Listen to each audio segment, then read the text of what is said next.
بسم الله الرحمن الرحيم. سبحانك لا علم لنا إلا ما علمتنا إنك أنت العليم الحكيم. نستغفر الله ربي من كل ذنب ونتوب إليه. اللهم علمنا ما ينفعنا وانفعنا بما علمتنا وزدنا علما. اللهم آمین. میرے بھائیوں، پچھلی ملاقات میں اعظم بھائی نے یہ فرمائش کی تھی کہ مہینہ ہے محرم کا، اور 10 محرم کو حضرت حسین بن علی رضی اللہ عنہ کی شہادت کا واقعہ پیش آیا، تو اس کی تفصیل چھوٹی بڑی ویسے ہی معلوم ہے، اور ہمارے شیعہ بھائیوں نے دنیا جہان کی اس میں بہت ساری باتیں ملا دی ہیں، تو کچھ جو ہے تو اس بارے میں بات ہو اور ان کے قتل کی شہادت کی واقعات پر ہم غور کرنا بھی چاہیے کہ حضرت حسین بن علی رضی اللہ عنہ کا مقام بہت اونچا ہے. جو لوگ اہل بیت کہلاتے ہیں، اور آپ کو پتہ ہے کہ لفظ اہل بیت بولا جاتا ہے ان لوگوں کے بارے میں جو نبی صلی اللہ علیہ وسلم کے گھر میں پیدا ہوئے اور جن کا نسب نبی کریم صلی اللہ علیہ وسلم سے جا کر ملتا ہے. اس کی بنیادی طور پر 2 شاخیں ہیں. ایک حضرت حسن رضی اللہ عنہ سے جو اولاد چلی، جو نسل چلی، تو وہ حسنی کہلائی، اور دوسرے حضرت حسین بن علی رضی اللہ عنہ سے جو نسل چلی وہ حسینی کہلائی.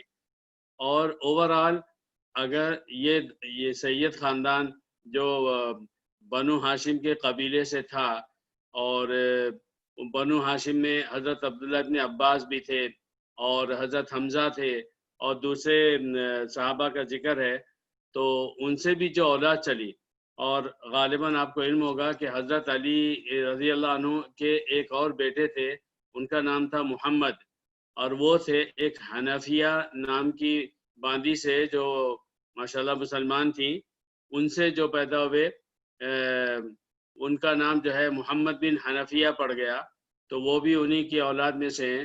تو حضرت حسن اور حضرت حسین رضی اللہ عنہ کی اولاد کو چھوڑ کر وہ لوگ جو حضرت عبداللہ بن عباس اور دوسرے لوگوں کی نسلوں کے لوگ ہیں، تو ان کو عام طور پر پھر ہاشمی کہا جاتا ہے. بہت سارے لوگوں کے ناموں کے آگے آپ لفظ ہاشمی دیکھتے ہوں گے، تو وہ حضرات اس بات کا دعویٰ کر رہے ہیں کہ ان کا حضرت حسن اور حضرت حسین کی نسل سے تعلق نہیں ہے، بلکہ بنو ہاشم کے دوسرے لوگوں سے جو مسلمان تھے، جن کا ایمان ثابت تھا، وہ اس نسل سے تھے. تو اس اعتبار سے وہ بھی اہل بیت میں شمار ہو سکتے ہیں، کیونکہ اگر آپ نام لیں حضرت عبداللہ بن عباس کا، حضرت حمزہ کا اور دوسرے اہل بیت کا، تو ان کی وہ قرابت بھی نبی صلی اللہ علیہ وسلم سے ثابت ہوتی ہے. ہم آج بیٹھے ہیں اور بڑی دل خراش، بڑی غمگین ایسی داستان کہ اگر آپ اس کو شروع کریں تو یقین نہیں آتا کہ کیا امت اتنی جلدی اسلام سے پھر گئی، اسلام بدل گیا، دل بدل گئے، اسلام تقوی نکل گیا، اللہ کا ڈر نکل گیا، لوٹ کھسوٹ مار قتل اور عجیب عجیب واقعات، یعنی اتنے گھناؤنے کہ عام فرد کے ساتھ میں ایسا نہیں ہوتا ہے. ابھی آپ دیکھیں نا کہ موب لنچنگ کا نام لے کر اور درخت سے باندھنا اور مارنا اور بری حالت کر دینا، یہاں تک کہ لاش کی بھی بری حالت کرنا، یہ تو اس زمانے کا یعنی جو دشمن ہے مسلمانوں کا وہ کر رہا ہے. اگر اسی ٹائپ کی کوئی بات خود ایک مسلمان نے دوسرے مسلمان کے ساتھ کی ہے، آپ اس کو کیا کہیں گے؟ کیسے برداشت کریں گے؟ تصور کیجئے، یعنی دشمنی کی آخری حد. تو یہ ساری باتیں بھی پیش آئی ہیں، اور میں جب سچی بات یہ ہے کہ حضرت حسین بن علی رضی اللہ عنہ کے واقعات پڑھ رہا تھا ابھی خاص طور سے آج کی مجلس کے لیے، تو میں بہت پریشان تھا، اور میں پڑھتے پڑھتے اچانک رک گیا، اور مجھے لگا کہ جیسے میں زور سے چیخ مار دوں گا، یا میں پتہ نہیں مجھے کیا ہو جائے گا. اور میں سوچنے لگ گیا، وہ وسوسے آنے لگے دماغ میں جو ایسے باتوں کو سن کر آتے ہیں کہ اللہ یہ سب کیسے ہوا، اور اللہ تو حی ہے، قیوم ہے، قادر ہے، اور تو دیکھ رہا ہے کہ یہ تیرے نبی کی اولاد کے ساتھ میں ایسا ہو رہا ہے، پھر بھی ظالموں کو کوئی سزا نہیں ملی. انہوں نے حضرت حسین کا قتل کیا، وہ زندہ رہے، زندگی کے مزے اڑائے، پیسوں میں مالا مال رہے، اور اس کے بعد اپنی اپنی موت مرے. آخرت میں جو حساب ہونا ہے وہ تو پکا ہے. جب میں حضرت حسین بن علی رضی اللہ عنہ کے واقعات کے بارے میں ایسا سوچ رہا تھا تو فوراً اللہ رب العزت نے مجھے یہ رہنمائی کی کہ یہ بتاؤ یہودیوں نے نبیوں کا قتل کیا ہے۔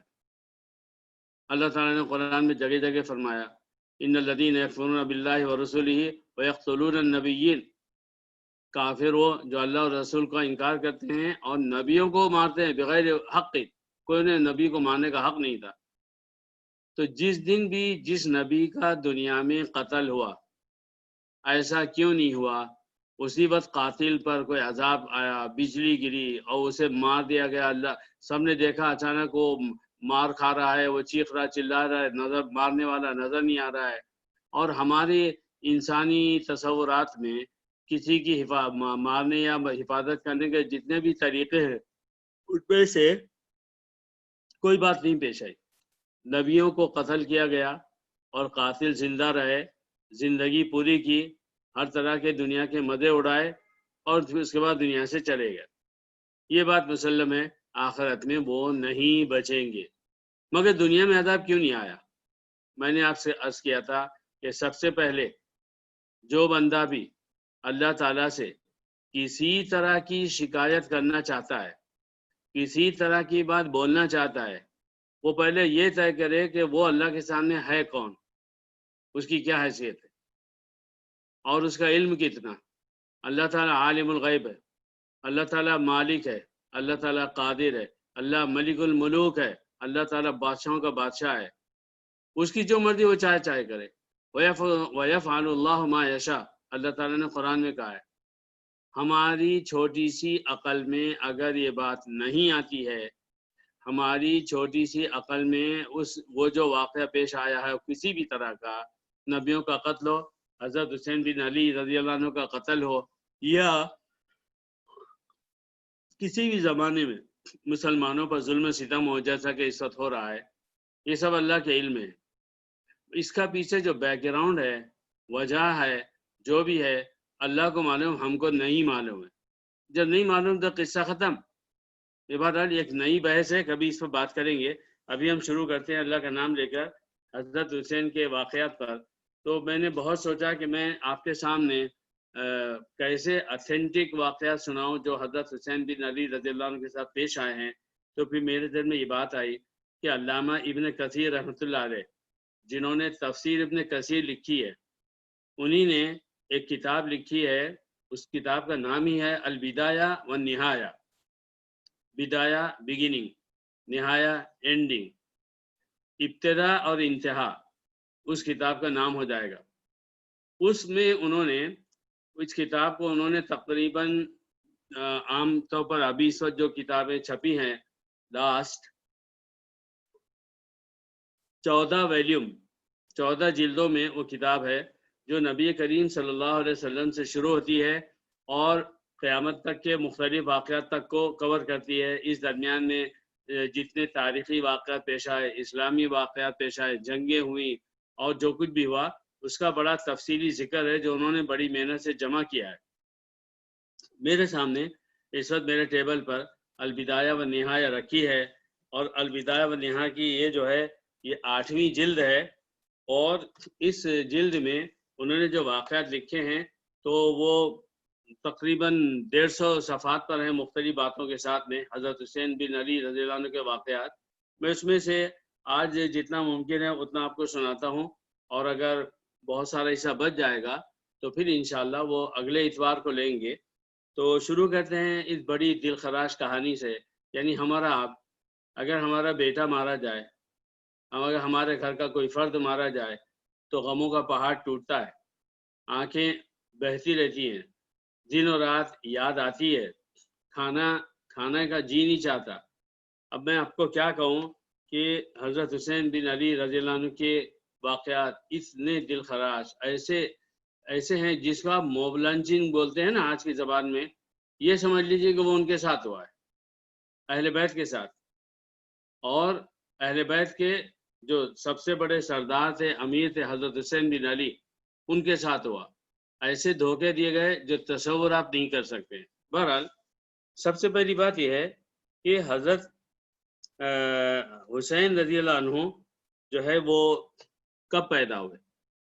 حضرت حسن رضی اللہ عنہ بڑے ہیں اور حضرت حسین ان سے چھوٹے ہیں۔ حضرت حسن کے بارے میں آتا ہے کہ وہ جو ہے ہجرت کے چوتھے سال، ہجرت جو ہے ہجرت کے چوتھے سال میں حضرت حسن پیدا ہوئے۔ نبی صلی اللہ علیہ وسلم، حضرت عمر نے جب آپ کہیں نا ہجرت کے چوتھے سال، تو آپ کو یہ سمجھنا چاہیے کہ مسلمانوں کی تاریخ کی ابتدا نبی صلی اللہ علیہ وسلم کے زمانے میں نہیں ہوئی، حضرت ابو بکر کے زمانے میں نہیں ہوئی۔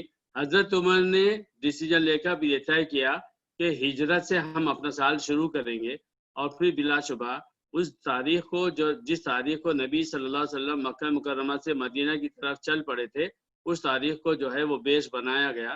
اس لحاظ سے حضرت حسن رضی اللہ عنہ، حضرت علی کے بڑے بیٹے، یہ جو ہے سن 4 ہجری میں پیدا ہوئے۔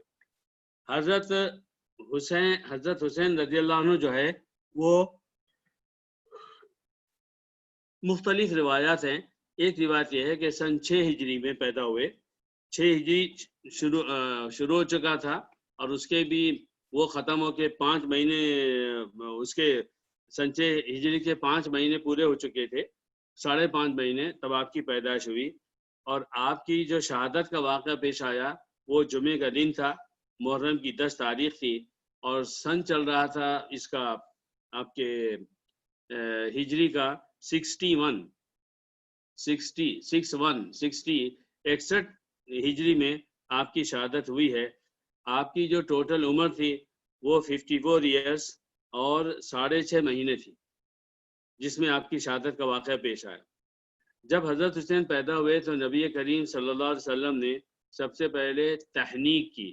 تحنیک کسے کہتے ہیں؟ جو سنت بھی ہے کہ کھجور کا ایک ٹکڑا، اور چونکہ وہ کہتے ہیں وہ چھوارا تھا، یعنی کہ خشک کھجور تھی، تو خشک کھجور نہ کہ گیلی کھجور، بہرحال سنت میں تو جو بھی ادا کرنے ہوگا، تو اس کھجور کو نبی صلی اللہ علیہ وسلم نے چبا کر اس کو بالکل اپنا لعاب شریف کو ملا کر، جیسے چبانے پر ہر ایک کا ملتا ہے، پھر آپ حضرت حسین کی تالو پر سر کا وہ درمیانہ نازک حصہ جو بچپن میں ہلتا رہتا ہے بعد میں ٹھیک ہوتا، اس کے اوپر جو آپ نے اس کو پھیر دیا۔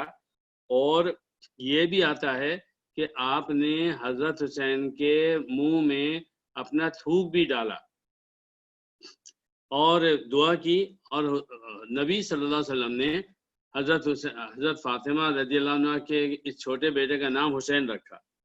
یہ بات ہوئی ہے۔ پھر یہ کہتے ہیں کہ حضرت حسن رضی اللہ عنہ سر اور سینے کے حصے تک نبی کریم صلی اللہ علیہ وسلم سے بڑی تشبیہ رکھتے تھے۔ حضرت حسن کا سر مبارک، حضرت حسن کہہ رہا ہوں، ناموں میں آپ کو کنفیوژن نہ ہو جائے، تو حضرت حسن کا سر مبارک اور سینے مبارک تک کا حصہ دیکھنے میں ایسا لگتا تھا جیسے کہ وہ نبی صلی اللہ علیہ وسلم سے سملر ہے، قریب ہے، مشابہ ہے۔ اور سینے سے لے کے نیچے پیروں تک کے حصے جو تھے وہ ایسے تھے کہ جیسے وہ جو ہے نبی کریم صلی اللہ علیہ وسلم سے مشابہت رکھتے تھے۔ بہرحال یہ بات ہوئی ہے۔ اور اس کے بعد میں پھر آپ چھوٹے سے بڑے ہوئے، مختلف اس میں آپ شریک رہے، اور بچپن سے حضرت حسن حسین کا جو نبی صلی اللہ علیہ وسلم نے لاڑ و پیار کیا ہے کتابوں میں محفوظ ہے۔ اس میں سے ایک بات تو آپ نے ضرور سنی ہوگی کہ جب یہ دونوں بھائی حضرت حسن حضرت حسین نبی صلی اللہ علیہ وسلم نمازیں پڑھتے تو قریب میں ہوتے، کبھی سر پر بیٹھ جاتے، کبھی کندھوں پر چڑھ جاتے، کبھی سامنے آ جاتے، تو آپ صلی اللہ علیہ وسلم اگر سجدے میں جاتے تو یہ دونوں بھائی، چھوٹے 2 بچے ہیں، وہ آپ صلی اللہ علیہ وسلم کی پیٹھ پر بیٹھ جاتے، تو پھر آپ ایک ہاتھ سے دونوں کو نرمی اور پیار سے ہٹاتے، اور اس کے بعد میں پھر نماز پڑھتے۔ یہیں سے مسائل نکل آئے کہ اگر آپ کے گھر میں بھی چھوٹے بچے ہوں اور آپ نماز پڑھ رہے ہوں، اور آپ اگر ان کو ایک ہاتھ سے یا وقت پڑنے پر دونوں ہاتھ سے جلدی سے جو ہے تو اپنے جسم سے الگ کر دیں، تو اس حرکت سے آپ کی نماز نہیں ٹوٹے گی۔ بہرحال یہ ہوا کہ نبی صلی اللہ علیہ وسلم کا انتقال ہو گیا۔ دونوں کی اپنی اہمیت تھی مسلم سوسائٹی میں۔ حضرت ابو بکر رضی اللہ عنہ کی خلافت ہوئی، اور آپ حضرت ابو بکر ان کی جو محبت تھی نبی صلی اللہ علیہ وسلم سے، تو آپ تصور کیجئے کہ کیا اہل بیت سے نہیں رہی ہوگی، بہت زیادہ تھی۔ جب بھی نبی حضرت ابوبکر رضی اللہ عنہ ان دونوں نوجوانوں کو دیکھتے تو بڑی محبت سے پیش آتے، بڑا اکرام کرتے۔ یہی معاملہ حضرت عمر اور حضرت عثمان کا رہا کہ ہمارے ان دونوں شہزادوں کے لیے حضرت حسن بن علی رضی اللہ عنہ اور حضرت حسین بن علی بن ابی طالب رضی اللہ عنہ کے ساتھ میں بڑا ہی ایک امتیازی سلوک ہوتا تھا، اور بڑی ان سے سب محبت کرتے تھے، پوری سوسائٹی بھی محبت کرتی تھی۔ اور ایسا ہوا ہے کہ حضرت حسین جو ہے، بعد کی جو جنگیں ہوئی ہیں، شاید آپ کو پتا ہو کہ ایک جنگ تو ہوئی ہے حضرت علی اور حضرت عائشہ کی، تو اسے کہتے ہیں جنگ جمل، جمل کہتے ہیں اونٹ کو، اس میں حضرت عائشہ اونٹ پر سوار تھی، اور جن لوگوں نے ان کو ورغلایا تھا حضرت علی کے خلاف، تو حضرت عائشہ کی حفاظت کے لیے اور مسلمانوں میں زیادہ خون جو ہے نہ بہے، اس کے لیے یہ کیا کہ اونٹ، جس اونٹ پر سوار تھے اس کی اونٹوں پر تلوار سے حملہ کیا گیا، تو اونٹ زخمیوں کے نیچے گر پڑا، جس کی بنیاد پر لوگوں کو حضرت عائشہ نظر نہیں آئی، تو لوگ پھر سب ہٹ گئے اور بات ختم ہو گئی، لڑائی ختم ہو گئی، اور حضرت عائشہ رضی اللہ عنہ کو کوئی تکلیف نہیں پہنچی۔ تو اس جنگ میں بھی حضرت حسین اپنے والد حضرت علی بن ابی طالب کے ساتھ شریک تھے۔ اس کے بعد ایک جنگ ہوئی ہے حضرت علی اور حضرت معاویہ کے درمیان، جسے جنگ صفین کہا جاتا ہے، صفین نہیں کہا جاتا، جن لوگوں کو عربی نہیں آتی تو وہ صفین پڑھتے ہیں، وہی لفظ وہی ہے، صاد فا یا نون، صفین۔ تو اس میں بھی وہ شریک رہے، اور اس کے بعد میں یہ ہوا کہ جب حضرت علی کی بھی شہادت ہو گئی تو لوگوں نے خود سے، میری بات غور سے سنیے، لوگوں نے خود سے جیسے خلفائے راشدین کا انتخاب کیا تھا، اسی طرح حضرت حسن بن علی بن ابی طالب، حضرت حسن جو بڑے ہیں حضرت حسین سے، ان کا انتخاب ہوا تقوی کی بنیاد پر، طہارت کی بنیاد پر۔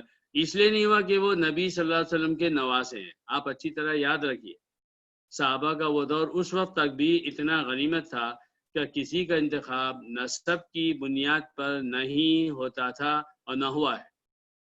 حضرت علی کے دنیا سے جانے کے بعد جتنے لوگ بھی جمع ہیں، صحابہ بھی ہیں، وہ صحابہ بھی ہیں کہ جو حضرت حسن سے عمر میں بہت بڑے ہیں، بڑے ہیں، اچھے صحابہ ہیں، مگر ان کا تقوی، طہارت، علم، ان کے اندر امیر بننے کی صلاحیت حضرت حسن بن علی رضی اللہ عنہ سے کم تھی، اس لیے سب نے ان کو منتخب کیا۔ جب حضرت حسن بن علی رضی اللہ عنہ کا انتخاب ہوا ایز اے خلیفہ، تو یہ بات مکہ اور مدینہ میں ہو گئی۔ حضرت معاویہ بن ابی سفیان رضی اللہ عنہ، جو اس وقت ملک شام میں مسلمانوں کے بڑے ذمہ دار تھے، اور حضرت علی رضی اللہ عنہ سے جن کی جنگیں ہو چکی تھیں، اور اس کی بنیاد بھی یہ یاد رکھیے حضرت عثمان بن عفان رضی اللہ عنہ کا قتل تھا۔ یہ نہیں تھا کہ حضرت معاویہ سرداری چاہتے تھے، مگر یہ کہ حضرت حسن بن علی بن ابی طالب کے خلیفہ ہونے کے وقت سیاسی قوت حضرت معاویہ کی بہت بڑھ چکی تھی، اور سیاسی میدان میں اگر بات کی جائے تو وہ حضرت حسن بن علی رضی اللہ عنہ سے بہت آگے تھے۔ جب حضرت حسن کا انتخاب ہو گیا اور خلافت شروع ہوئی، تو اس کے بعد سے اب اس کا ڈر تھا کہ پھر سے مسلمانوں کے درمیان میں جنگوں کا دور نہ آ جائے، اور خود ایک مسلمان دوسرے مسلمان کو، وہ بھی مسلمان کون، جو یا تو صحابہ ہیں یا صحابہ کی اولاد ہیں، سوچئے، یا صحابہ ہیں یا صحابہ کی اولاد ہیں، پھر آپس میں وہ ہوگا۔ نبی کریم صلی اللہ علیہ وسلم نے حضرت حسن بن علی بن ابی طالب، حضرت حسن کے بارے میں ایک دفعہ یہ فرمایا تھا کہ میرا یہ بیٹا مسلمانوں کے دو بڑے گروپ میں صلح کا سبب بنے گا۔ انور بھائی، یہ جو ہے یہ تھا کہ حضرت حسن رضی اللہ عنہ کے بارے میں حضرت نبی صلی اللہ علیہ وسلم نے یہ فرماتا ہے کہ میرا یہ بیٹا دو گروپ کے درمیان میں صلح کرائے گا، اور حضرت حسن بن ابی طالب کو ماشاءاللہ یہ حدیث معلوم تھی، تو انہوں نے کچھ دنوں، کچھ مہینوں کے بعد سب کے سامنے یہ اعلان کرنا چاہا کہ میں خلافت چھوڑ دوں گا اور حضرت معاویہ کو میری جگہ خلیفہ بنا لیا جائے۔ تصور کیجئے، حضرت حسن خلیفہ ہیں، مسلم ہیں، مکہ، مدینہ، کوفہ، بصرہ وغیرہ کے بہت سارے علاقے اور مسلمانوں کی بڑی تعداد جس عزت اور محبت سے حضرت حسن کو دیکھتی ہے، حضرت معاویہ کو نہیں دیکھتی ہے۔ اور دوسری طرف حضرت معاویہ کا طبقہ ہے، فوجی ساز و سامان، طاقت، سیاست، ان سب میں وہ بہت آگے ہیں۔ اور حضرت معاویہ نے حضرت حسن سے یہ نہیں کہا کہ خلافت چھوڑ دو ورنہ بھی تمہارے خلاف بھی جنگ کروں گا اور تمہیں ختم کروں گا، لیکن ٹینشن ہے اور بات کسی وقت بھی بگڑ سکتی ہے۔ اور وہ لوگ جو یہودی عیسائی بنے ہوئے ہیں، منافقین ہیں اور مسلمانوں کے دشمن ہیں، مجوسی ہیں، جو مسلمانوں میں فتنے پھیلا رہے ہیں، وہ طبقہ مکہ، مدینہ وغیرہ میں زور پکڑ چکا ہے۔ وہ ظاہر میں مسلمان ہیں، اندر سے چھپے ہوئے جو ہے وہ کافر ہیں، اور اس قدر زیادہ غلبہ رکھتے ہیں کہ وہ انہی کی وجہ سے حضرت عثمان بن عفان کی شہادت ہوئی، انہی کی وجہ سے حضرت علی کی شہادت ہوئی، انہی کی وجہ سے جنگ جمل ہوئی، انہی کی وجہ سے جنگ صفین ہوئی، اور اب باری آئی حضرت حسن بن علی رضی اللہ عنہ کی۔ یہ گرو زور مار رہا ہے۔ تو حضرت حسن نے یہ طے کیا کہ میں خلافت حضرت معاویہ کے لیے چھوڑ دوں گا۔ جب یہ بات حضرت حسین بن علی کو یعنی ان کے چھوٹے بھائی کو معلوم ہوئی تو انہوں نے اپنے بھائی سے بار بار بات کرنا شروع کی کہ بھائی تم غلط فیصلہ کر رہے ہو اور تمہیں نہیں چھوڑنا ہے۔ تو علامہ ابن کثیر نے اس البدایہ والنہایہ میں لکھا ہے، میرے سامنے رکھی ہے، کہ جب ایسا انہوں نے دیکھا تو وہ بار بار سمجھانے لگے کہ تمہاری رائے غلط ہے، اور انہوں نے حضرت حسین نے حضرت حسن رضی اللہ عنہ کو بار بار یہ سمجھانا شروع کیا کہ ہمیں فوجی تیاری کرنی چاہیے اور ملک شام پر حملہ کرنا چاہیے حضرت معاویہ کے خلاف۔ جب یہ بات بار بار ہونے لگی تو حضرت حسن نے اپنے بھائی سے کیا کہا، یہ سنیے۔ واللہ لقد ہممت ان اسجنک فی بیت واطبق علیک بابہ حتی افرغ من هذا الشان ثم اخرجک۔ یہ الفاظ حضرت حسن نے اپنے چھوٹے بھائی سے کہا۔ اس کا ترجمہ ہوتا کہ دیکھو اللہ کی قسم، میں تو یہ ارادہ کر رہا ہوں کہ تم کو ایک گھر کے اندر بند کر دوں، جیل میں ڈال دوں، یعنی گھر میں بند کر دوں، دروازہ لگا دوں، اور جب تک میں خلافت سے دستبرداری کا کام پورا نہ کر دوں تم کو اس گھر سے باہر ہی نکلنے نہ دوں۔ جب حضرت حسن نے یہ فرمایا تب پھر حضرت حسین خاموش ہو گئے، اور اس طرح سے مسلمانوں میں صلح ہو گئی۔ ایک شخص کی ذاتی قربانی، اپنی رائے کی، اپنی حیثیت کی، اور سارے استحقاق کے باوجود، اس بات کے باوجود کہ وہی خلافت کے سب سے زیادہ مستحق تھے، لیکن انہوں نے خلافت حضرت امیر معاویہ کے حق میں چھوڑ دی۔ اور اس طرح وہ حدیث پوری ہوئی جس میں نبی صلی اللہ علیہ وسلم نے فرمایا کہ میرا یہ بیٹا مسلمانوں کے دو بڑے گروپ میں جو ہے صلح کا سبب بنے گا۔ پر یہ ہوا۔ اس کے بعد کیا ہوا؟ اس کے بعد یہ ہوا کہ دونوں حضرات، حضرت حسین رضی اللہ عنہ، حضرت حسن رضی اللہ عنہ، وہ مختلف موقعوں پر ملک شام جاتے رہے، ان کی حضرت معاویہ سے ملاقات ہوتی رہی، اور حضرت معاویہ بھی جب بھی یہ دونوں حضرات تشریف لاتے تو ان کا خاص اکرام کرتے، بڑی محبت سے پیش آتے، اور اپنے پاس سے انہیں بہت سارے ہدیے دیتے۔ اس وقت کا جو سکہ چلتا تھا بے حساب دیتے۔ آپ کو معلوم ہے حضرت معاویہ نے جس طرح سے اہل بیت کا اکرام کیا، ازواج مطہرات کا اکرام کیا، وہ اپنی مثال آپ ہے۔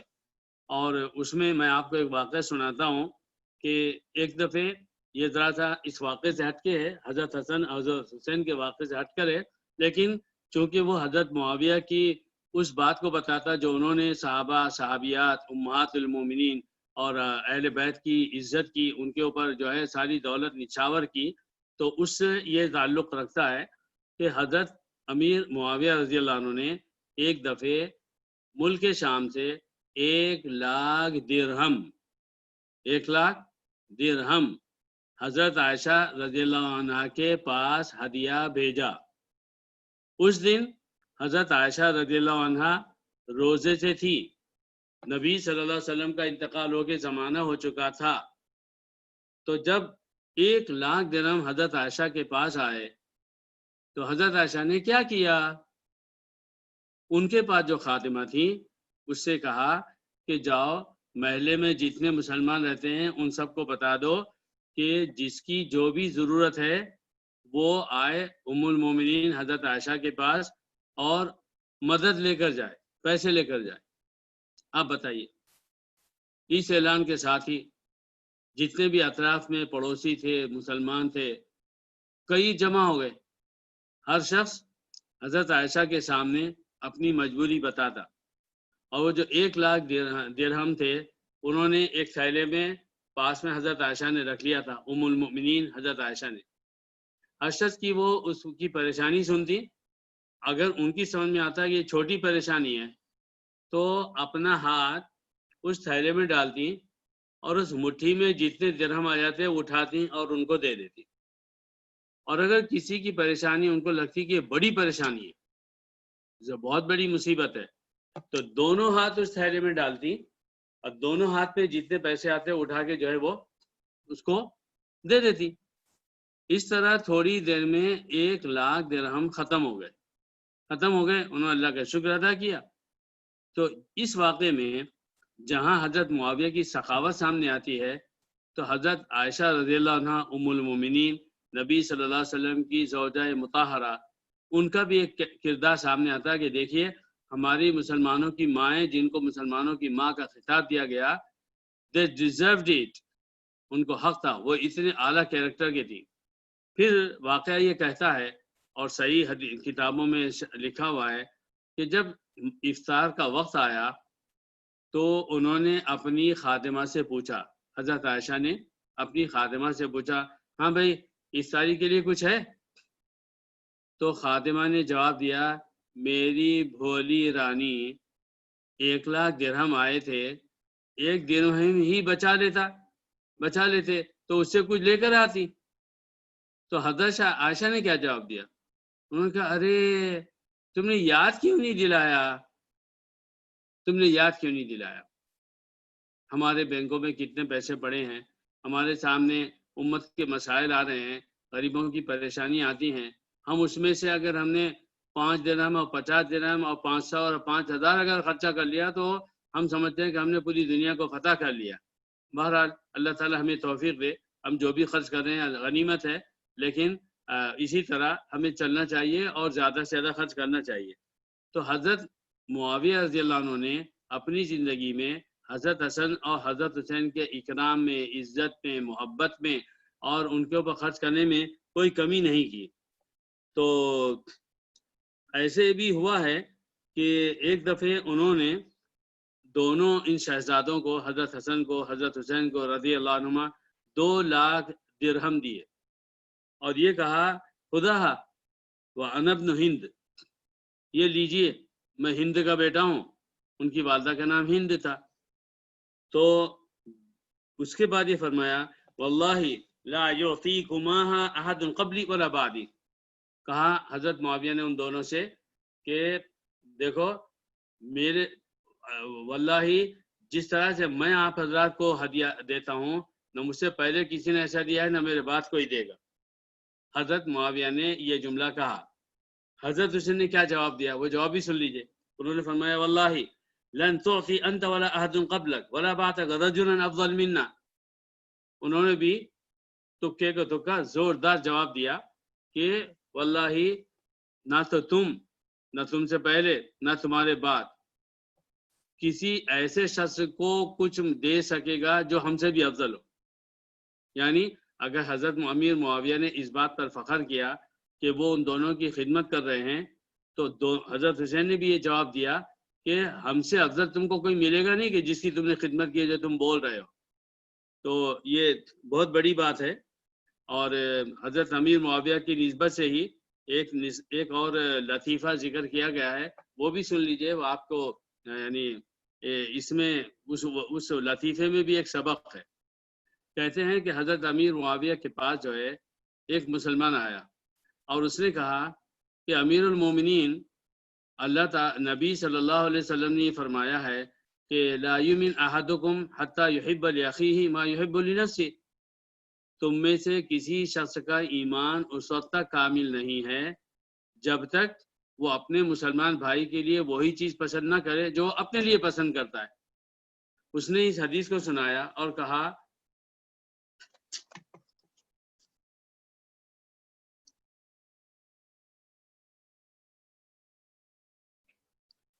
تو اس نے یہ کہا، آواز آ رہی ہے؟ آواز آ رہی ہے؟ ہمارے آفتاب آواز بھائی آ رہی کہہ ہے، رہے ہمیں آ رہی ہے ابھی ظفر ہاں بھائی، آ رہی ہے آواز؟ جی میری آواز پاکستان جا رہی ہے، مگر میرے پڑوس میں حبیب بھائی رہتے ہیں شارجہ میں، 2 پڑوسیوں میں یہ آواز نہیں پہنچ رہی ہے۔ آواز بیچ میں رک گئی آپ کی۔ جی جی جی۔ تو بہرحال اس نے جب حدیث سنائی حضرت امیر معاویہ کو، اس کے بعد کہا کہ امیر المومنین آپ بھی مسلمان اور میں بھی مسلمان، آپ نے تو اپنے لیے بادشاہت عمارت پسند کر لی اور آپ کے پاس تو پیسے ہی پیسے ہیں، اس غریب مسلمان بھائی کو آپ کیا دے رہے ہیں؟ انہوں نے فوراً اپنی جیب میں ہاتھ ڈال کر 1 درہم نکالا، 1 درہم، اور کہا یہ لے لو۔ تو اس نے کہا کہ امیر المومنین آپ پسند کریں گے کہ آپ کو کوئی صرف 1 درہم دے؟ تو حضرت امیر معاویہ نے فرمایا، میرے مسلمان بھائی، اس سے پہلے کہ تمہارے جیسے اور بہت سارے مسلم بھائی میرے پاس آ جائیں، یہ 1 درہم پورا کا پورا لے کے چلے جاؤ، ورنہ ایسے سارے مسلمان بھائی میرے پاس آ جائیں، میں تم کو 1 درہم بھی نہیں دے سکوں گا، اس کے 4 ٹکڑے کروں گا اور 1 ٹکڑا تم کو دوں گا۔ تو یہ ایک لطیفہ ہے، اس کی روح کو سمجھنے کی کوشش کیجیے۔ بہرحال قصہ مختصر کیا ہے؟ قصہ مختصر یہ ہے کہ حضرت امیر معاویہ نے حضرت حسن اور حضرت حسین کے اکرام میں کوئی بھی کمی نہیں کی۔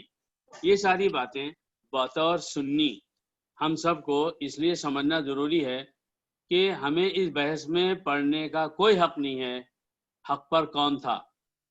حضرت حسن تھے، حضرت حسین تھے، امیر معاویہ تھے، حضرت عائشہ تھیں، ہمیں اس بات میں پڑھنے کا کوئی حق نہیں ہے، کیونکہ یہ بڑوں کی باتیں ہیں۔ اگر باپ میں اور چچا میں بحث و تکرار ہو رہی ہو تو گھر کا 5 سال کا بچہ ہو دونوں کا یا 15 اور 25 سال کا، اگر وہ بیچ میں کچھ بولنا چاہے تو باپ بھی بولتا ہے اور چچا بھی بولتا ہے تم بیچ میں مت بولو، یہ ہماری آپس کی بات ہے، تمہیں بولنے کا کوئی حق نہیں ہے۔ اپنے ذاتی معاملات میں تو آپ اپنے سگے بیٹے کو حق نہیں دیتے کہ وہ آپ کے ٹکر کے بھائی سے جو ہے تو بحث کرے، ان کو برا بھلا بولے۔ تو یہ جو صحابہ ہیں اور خلفائے راشدین ہیں، یہ تو ہم سے اتنے زیادہ بڑے ہیں کہ ہماری اور ان کی بڑائی میں تو کوئی نسبت نہیں ہے۔ وہ کیا ہوا؟ جو کچھ ہوا غلط ہوا، بس ختم بات۔ اب اس کے آگے نہیں کہیں گے کون صحیح تھا اور کون غلط تھا۔ تو شیعوں نے اس کے بعد کتنے لعن طعن کیے حضرت ابوبکر پر، حضرت عمر پر، حضرت عثمان پر، حضرت علی پر، اور عجیب عجیب باتیں حضرت معاویہ کے بارے میں اور ان کے بیٹے یزید کے بارے میں بھی۔ عجیب و غریب بات یہ ہے کہ خلافت و ملوکیت جو مولانا مودودی رحمۃ اللہ علیہ نے لکھی تھی، اور اس میں ان کی زبان سے قلم سے بھی بڑے خطرناک جملے نکل گئے تھے حضرت امیر معاویہ کے بارے میں، تو اس کے جواب میں پاکستان کے مولانا تقی الدین عثمانی جو ابھی حیات ہیں، اللہ تعالیٰ ان کی انہیں برکت دے، اور ان کی فقہ کی جو مہارت ہے وہ اتنی مسلم ہے کہ آج بھی جتنے گلف کنٹریز میں سو کالڈ اسلامک بینکس ہیں اس میں وہ اس کے ایک ممبر ہے۔ تو مولانا تقی الدین عثمانی نے خلافت و ملوکیت کے جواب میں حضرت امیر معاویہ کی اور اس بہانے یزید کی زندگی پر ایک کتاب لکھی ہے، اور کتاب بڑی اچھی ہے، وہ پاکستان میں ملتی ہوگی، انور بھائی کے لیے ممکن ہو تو اسے پڑھیں۔ تو اس کتاب میں مولانا تقی الدین عثمانی نے عجیب و غریب بات لکھی ہے یزید کے بارے میں، اور جب میں نے پڑھا تو میں تو دنگ رہ گیا۔ آپ بھی سنیں گے تو آپ کو حیرت ہوگی۔ اس کتاب میں مولانا تقی الدین عثمانی رحمۃ اللہ علیہ رضی اللہ عنہ نے رحم اللہ تعالیٰ ان کی زندگی میں برکت دے کہ حفظ اللہ ورعا، انہوں نے لکھا ہے کہ علامہ احمد بن تیمیہ، جن کو شارٹ کٹ میں ابن تیمیہ رحمۃ اللہ علیہ کہتے ہیں، جو ایک بڑے ہی مسلم فقیہ ہیں، اور بلکہ بہت علماء کا بڑا طبقہ ان کے دور سے لے کے آج تک ان کو یہ سمجھتا ہے کہ وہ گویا 5ویں امام ہیں، جیسے امام ابو حنیفہ، امام مالک، امام شافعی، امام احمد بن حنبل ہیں، وہ ان کی ٹکر کے تھے۔ تو علامہ ابن تیمیہ نے لکھا ہے کہ یزید کے بارے میں دو رائے ہیں. ابھی بھائی یزید کے بارے میں دو رہے. لوگوں کی دو رائے ہے. کس کے بارے میں؟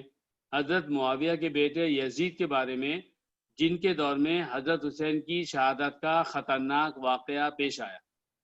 انہوں نے کہا ایک گروپ یہ کہتا ہے کہ یزید اپنے وقت کا ولی تھا. ایک گروپ کیا کہتا ہے؟ یزید اتنا نیک تھا کہ وہ ولی کے درجے کا تھا. اور دوسرا گروپ یہ کہتا ہے کہ وہ اتنا زیادہ بگڑا ہوا اللہ کا نافرمان مسلمان تھا کہ فاسق اور فاجر تھا. اس کے بعد علامہ ابن تیمیہ نے یہ لکھا ہے اپنی طرف سے کہ یہ جو ہے یزید نہ ایسا تھا نہ ویسا تھا. ان کے الفاظ ہے فَإِنَّهُ لَيْسَ هَذَا وَلَا ذَاكَ، وہ نہ ایسے تھے نہ وہ اتنے نیک تھے کہ ان کو ولی کہا جائے، نہ وہ اتنے برے تھے کہ ان کو فاسق و فاجر کہا جائے. فَإِنَّهُ مَلِكٌ مِن مُلُوكِ الْمُسْلِمِينَ، اصل میں وہ جیسے مسلمانوں کے بادشاہ گزرے ہیں وہ بادشاہوں میں سے ایک مسلمانوں کا ایک بادشاہ تھا.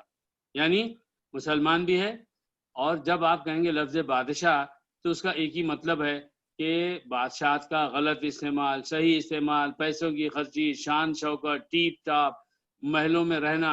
حضرت عمر درخت کے نیچے سوتے تھے، حضرت علی کا بھی وہ حال تھا، حضرت عثمان ویسے تھے، مگر اس کی جگہ پر ایک شاندار پیلس ہو اور اس کے اندر نوکر چاکر ہوں، اور اس کے اندر کا جو سامان ہے وہ موتیوں کا، ڈائمنڈز کا، پتہ نہیں کس چیز کا ہو، اور کھانے میں جو ہے تو روزانہ کئی ڈشز بنی جائیں، اور پیسہ جس کو چاہا دے دیا، جس کو نہیں چاہا نہیں دیا. اس ٹائپ کی وہ بات انہوں نے لکھی ہے یزید کے بارے میں. بہرحال میں یہ کر رہا ہوں کہ اتنی بات ہوئی، اور اس کے بعد میں کیا ہوا کہ حضرت معاویہ کا انتقال ہو گیا 51 میں. سن 51 میں حضرت معاویہ کا انتقال ہوا، مگر اس انتقال سے پہلے سال 2 سال پہلے حضرت معاویہ نے پہلے لوگوں سے کچھ لوگوں کی رائے لی، اور وہ سب ان کے احترام میں انہوں نے ہاں ہاں کہہ دی. اور پھر جو ہے حضرت معاویہ نے اعلان کر دیا کہ میرے بعد خلیفہ مسلمانوں کا میرا بیٹا ہوگا یزید. یہ خبر ملک شام میں پھیلتی چلی گئی، اور اس کے بعد میں پھر مکہ مدینہ بھی پہنچی. مختلف صحابہ کی اولاد زندہ تھی. ان میں حضرت عبداللہ ابن عباس کے بیٹے بھی تھے، اور حضرت عبداللہ ابن عمر بھی تھے. حضرت عباس کے بیٹے حضرت عبداللہ ابن عباس، جن کو رئیس المفسرین کہا جاتا ہے، جن کا ہم تفسیروں میں اکثر حوالہ سنتے ہیں کہ حضرت عباس نے فرمایا یہ فرمایا، وہ بھی زندہ تھے. حضرت عبداللہ ابن عمر جو ہے حضرت عمر کے بیٹے، وہ بھی زندہ تھے. حضرت ابو بکر کے بیٹے زندہ تھے. حضرت عمرو بن العاص کے بیٹے زندہ تھے. ان میں خصوصاً حضرت عبداللہ ابن عباس اور حضرت عبداللہ ابن عمر. اس کے بعد پھر جو ہے حضرت عبداللہ بن زبیر، جو کہ ہمارے ان کے حضرت عائشہ کی بہن اسما کے بیٹے، حضرت اسما کے بیٹے تھے، اور وہ ان کا بھی اس وقت کی سوسائٹی میں ایک اثر تھا.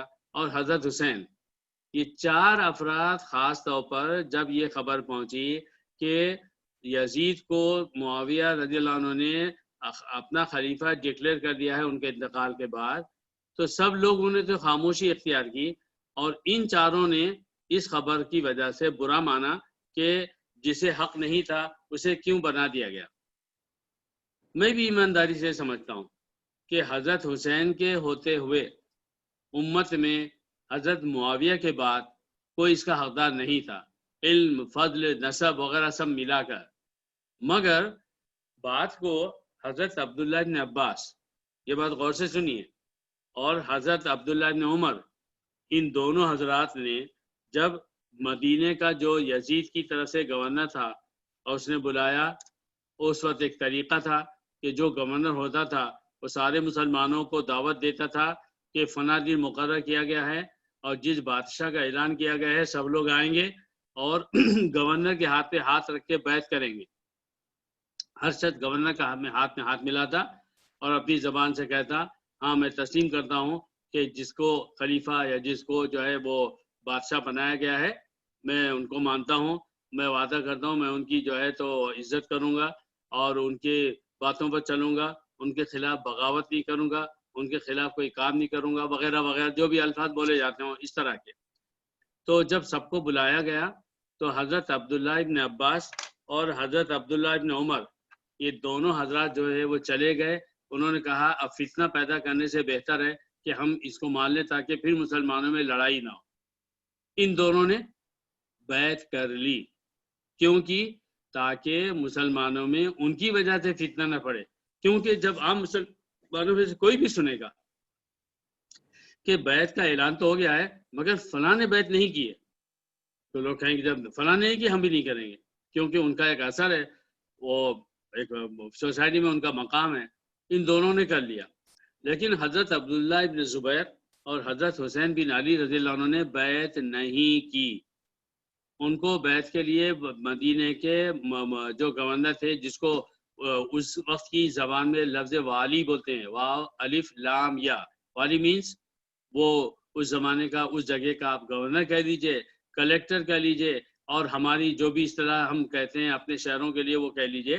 انہوں نے جب بلایا تو انہوں نے کہا کہ ہم کو تھوڑا ٹائم دیا جائے، حضرت حسین اور حضرت عبداللہ بن زبیر۔ اور جس دن یہ بات ہوئی ان کی گورنر کے ساتھ، اسی رات کو یہ دونوں مدینے میں تھے، وہ وہاں سے مکہ چلے گئے، اور پھر حضرت حسین مکہ ہی میں رہ گئے، اور حضرت عبداللہ بن زبیر جو ہے وہ وہاں سے کوفے کی طرف چل پڑے۔ وہ بات کی چیز ہے، وہ انشاءاللہ بعد میں ذکر کریں گے۔ اور اس کے بعد کی پھر ایک لمبی داستان ہے حضرت حسین رضی اللہ عنہ کی، کہ وہ مکے میں کتنے دن رہے، اس کے بعد کیا ہوا، پھر یزید نے کیا کیا، اور پھر یزید کے جو گورنر تھے اس میں سب سے زیادہ جو ہے ایک گورنر کا نام آتا ہے جس کا نام ہے ابن زیاد، اور ابن زیاد جو ہے وہ حضرت حسین کے قتل کی ڈائریکٹ وجہ بنا ہے، اور اسی نے پھر جو ہے بہت سارے تماشے کیے اہل بیت کے ساتھ بھی، حضرت حسین کے ساتھ بھی، اور نعوذ باللہ قتل ہونے کے بعد بھی حضرت حسین کے سر کو کاٹا گیا، اور صرف سر کو جو ہے یزید کے پاس بھیجا گیا۔ اور بعض لوگ کہتے ہیں کہ نہیں یہ روایت صحیح نہیں ہے، نہیں بھیجا گیا ہے، اور ہمارے علامہ ابن کثیر نے آگے جب واقعات آئیں گے تو میں بتاؤں گا، انہوں نے بھی اس بات کا انکار کیا ہے۔ بہرحال وہ بڑی خونی داستان ہے، اور ہم اس کے بعد کی آگے کی باتیں انشاءاللہ اگلی مجلس میں سنیں گے۔ اس وقت تو اتنی ہی بات ہے کہ میرے بھائیوں ایمانداری سے بولیے، حضرت حسین کی شہادت کا واقعہ ہم 6-7 مسلمان سن رہے ہیں۔ اس سننے سے پہلے جب 10 محرم آیا ہمیں حضرت حسین کی شہادت یاد آئی، ہمارے دل میں خیال گزرا کہ یہ وہ دن ہے کہ نبی کے نواسے کو نبی کے ماننے والوں نے قتل کیا ہے، اور تڑپا تڑپا کر مارا ہے ان کو، ان کے بچوں کو، ان کی عورتوں کو، اور ان کو ان کی شہادت کے بعد اس اہل بیت کی پاک عورتیں، جن سے زیادہ پاک عورتیں اس دنیا نے دیکھا نہیں ہیں، انہیں یعنی گرفتار کیا گیا ہے، اور گرفتار کر کے کوفہ میں ابن زیاد کے سامنے لایا گیا۔ اگر ابن زیاد نے ایک طرف حضرت حسین کا قتل کروایا اور بے عزتی کی، بے حرمتی کی ہے، اور سر کاٹ کے جو ہے یزید کو بھجایا، اس سے زیادہ گھناؤنا کام نہیں ہو سکتا۔ اس کے بعد کون سی موب لانچنگ ہے جس کا ذکر کیا جائے، تو اسی کے ساتھ پتہ نہیں کہاں سے اس کو توفیق ہوئی تھی کہ جب حضرت حسین کے خاندان کی عورتیں، لڑکیاں، جب وہ سب جنگی قیدیوں کی طرح دربار میں اس کے پیش ہوئی، تو اس نے فوراً یہ کہا ان کو لے جاؤ اور عزت سے جو ہے کسی گھر میں ان کو عزت سے رکھو۔ تو اس نے ان کو بے عزت نہیں کیا، ورنہ اللہ معاف کرے کہ جس شخص کو شیطان نے اتنا بہکایا تھا وہ بعد میں کیا کرتا۔ تو میرے بھائیوں 10 محرم روزے تو ہم رکھتے ہیں ماشاءاللہ، لیکن عام طور پر سنی مسلمان حضرت حسین کی یاد سے کرنے سے محروم ہے۔ اس دن غم بھی نہیں ہوتا، افسوس بھی نہیں ہوتا، اور ہماری زندگی نارمل گزرتی ہے، حالانکہ یہ واقعہ اتنا خطرناک ہے کہ ذہن پر ہتھوڑے برستے ہیں۔ یہ کیا ہوا، کیسا ہوا؟ اور بلا شبہ حضرت حسین کا واقعہ ایسا ہے کہ کبھی تو آنکھ سے ایک آنسو گر جائے ان کے غم میں، ان کی تکلیف پر۔ ایک طرف شیعہ ہیں جنہوں نے غلو کی انتہا کر دی ہے، عجیب عجیب واقعات اس کے اندر مکس کر دیے اپنی طرف سے بڑھا کر، کہ جس سے ایک عجیب بات سامنے آتی ہے، بہت سارے واقعات صحیح نہیں ہیں۔ اور اس کے بعد انہوں نے غم کی بھی ایسی شکل نکالی ہے کہ دنیا میں شادی کوئی کسی اس طرح کا غم مناتا ہو۔ ہر سال شیعوں میں کتنے افراد اپنے آپ کو مار مار کر ہلاک کر دیتے ہیں، زنجیروں سے مارتے ہیں، تلواروں سے اپنے آپ کو مارتے ہیں، پبلک میں مارتے ہیں اپنے آپ کو، کسی اور کو نہیں مارتے، اور رونا چیخ پکار کرنا ایک طوفان اٹھتا ہے۔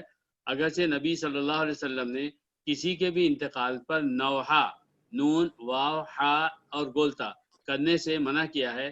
نوحہ کہتے ہیں مرنے والے کی یاد میں چیخنا، چلانا، رونا، اور اس کی باتوں کو یاد کر کے عجیب عجیب الفاظ میں، اشعار کی زبان میں، یا ویسے جو تو زور زور سے بولنا بتانا، اسے نبی صلی اللہ علیہ وسلم نے منع کیا ہے۔ بہرحال یہ باتیں پیش آئی تھی میرے بھائیوں، اللہ تعالیٰ ہی ہماری حفاظت کرے اور امت کو جوڑ دے، شیعہ سنی کا اختلاف ختم ہو اور ہم سب ایک ہو جائیں، اور جو واقعہ پیش آیا اسے یاد کر کے سوائے رونے اور ہمارے اہل بیت کے لیے جو ہے دعا کرنے کے علاوہ ہمارے پاس اور کوئی راستہ نہیں ہے۔ اللہ تعالیٰ ہمیں صحیح توفیق عطا فرمائے۔ وہ واقعہ حرہ کا بھی بیان فرمائیے گا تھوڑا سا۔ جی واقعہ حرہ، وہ انشاءاللہ ابھی اس کی میں چاہتا ہوں کہ پہلے میں جو ہے البدایہ و النہایہ ایک آتھینٹک بک ہے، تو میں پہلے اس کو دیکھ لوں کہ اس بارے میں کیا لکھا ہے کیا نہیں ہے، اور پھر اس کی بعد میں پھر اپنی رائے کو سامنے رکھوں۔ تو یہ کہا جاتا ہے کہ ایک مزار حضرت علی کوفہ میں اور ایک مزار افغانستان میں ہے، یہ بھی کون سی مزار ہے؟ دیکھیے یہی تو عجیب عجیب باتیں ہیں نا کہ جو ہماری امت نے کیسے کیسے بڑھا دی ہیں۔ آپ کو پتا ہے کہ پاکستان میں غالباً انور بھائی صحیح بتائیں گے، لاہور میں کوئی ایک کیا ہے وہ جنت کا دروازہ ہے کسی جگہ قبر، وہ پیر صاحب کی اس میں، اور وہ وہاں سے آپ چلے جائیں تو جنت سے انور بھائی بتائیں گے۔ وہ تو اجمیر میں بھی ہے، اس کو کہتے ہیں بہشتی دروازہ۔ وہ تو اجمیر میں بھی ہے، بہت مشہور ہے، اجمیر میں بھی ہے۔ جی جی جی جی۔ اور میں ہندوستان میں مہاراشٹر کے علاقے کا ہوں۔ مہاراشٹر میں جیسے اور ساری جگہوں پر ضلع ہے، ایک ضلع ہے پربھنی جہاں اللہ کی مشیت سے میں پیدا ہوا۔ پربھنی ایک ضلع ہے، اب تو اور بڑا بن چکا۔ اس سے 45 کلومیٹر کے فاصلے پر ایک اور قصبہ ہے، وہ بھی اب بڑا ہو گیا، ڈیولپ ہو رہے ہیں ہر جگہ۔